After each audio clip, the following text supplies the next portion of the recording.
2014. I set foot on the island of Bali, studying in a paradise, living in a luxurious boarding house that cost 3 million rupiah a month.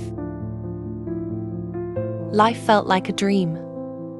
Classes in the morning, sunsets on the beach in the evening, laughter with friends, feeling free, feeling alive. I thought this was the peak of happiness, the life I had always dreamed of. College, with a vacation vibe. Who wouldn't want that? But life is not always about what we plan. Sometimes it comes like a storm we never see coming. 2016. One phone call from home shattered everything. Your mother had a stroke. My mother, the strongest woman I've ever known.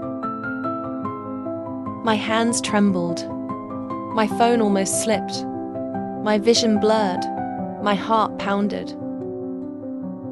Suddenly couldn't walk, couldn't speak, couldn't feed herself. Alone at home, enduring the pain without anyone by her side. I didn't think twice. I opened my suitcase. I packed everything. I let go of all comfort, all luxury. I left Bali. I left my dream, and I went home. Bone, South Sulawesi, Indonesia. Not a tourist destination. No beaches behind the campus. But this was where my new life began. I continued my studies at a modest university. And at the same time, I cared for my mother with all my heart. From an ambitious student, I became a nurse, a cook, a pharmacist, and a daughter. Every morning, I bathed my mother. Every afternoon, I fed her slowly. Every night, I massaged her cold, weak legs.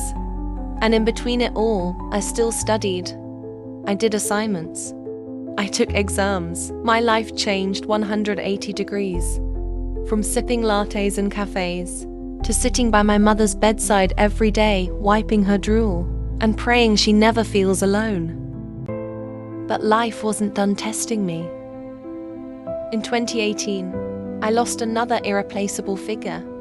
My father passed away suddenly. No signs, no long illness, just a quiet mourning.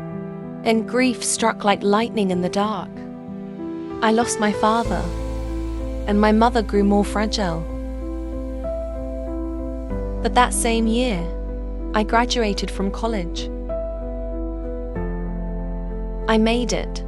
Despite all the pain and exhaustion, no one ever saw behind my smile.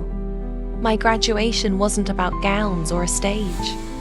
My graduation was the moment I looked into my mother's eyes and said, "Mom, we made it, even though it was so hard." She cried. I cried, but not out of sadness. It was love too deep for words. I graduated in 2018, and since then, I haven't worked. Not because I couldn't, but because I chose to stay home. To keep caring for my mother. To be her hands when they fail. To be her feet when she cannot walk. To be her voice when she cannot speak. 7 years without a job. 9 years at home. I am happy. I am sincere. Because I truly, truly love my mother. Every smile of hers. Every weak grip of her hand. Is a prayer money could never buy.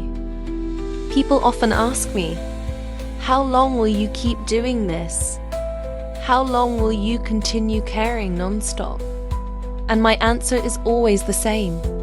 Until my last breath. Because true love has no expiration date. I may not have an impressive title. I may not have a shining career. But I have something far more eternal. The chance to serve. The chance to live verse by verse of Allah's command. Whoever sincerely cares for their parents, Allah will open the doors of paradise. from directions they never imagined. Hadith Bukhari.